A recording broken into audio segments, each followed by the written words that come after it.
এই কাঁকড়া মাছগুলো একটি একটি করে বাটিতে ছুঁড়ে ফেলে দিই। দুটি বাটির মধ্যে পড়ে গিয়েছে। এবার সত্যি রনি ঘুমাচ্ছে নিশ্চিত। এবার একবার নিশ্চিত হয়ে নিই, দুটি কাঁকড়া মাছ ছুঁড়ে ফেলি। কাঁকড়াগুলো চুপি চুপি করে দিয়ে আসতে হবে তার বাটিতে। চুপি চুপি করে কাঁকড়া মাছগুলো ঢেলে দিই তার পাত্রে। সব ঢেলে দেওয়া হয়ে গিয়েছে। এবার দেখে নিই রনি ঘুমাচ্ছে কিনা। আর আমি রনির ঘুম ভাঙানোর জন্য পাত্রটা ফেলে দিই।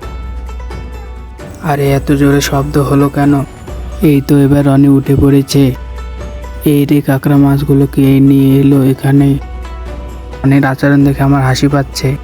এবার তো আমার ভালোই হলো, কাঁকড়া মাছগুলো নিয়ে রান্না করি। এবার উঠে পড়ি কাঁকড়া মাছগুলো ধুয়ে নেওয়ার জন্য। রনি, তুমি এবার রান্না করো।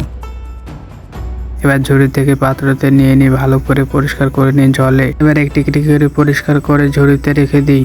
এবার সব কাঁকড়া মাছগুলো পরিষ্কার করা হয়ে গিয়েছে। এবার নিয়ে যাই রান্নার জন্য।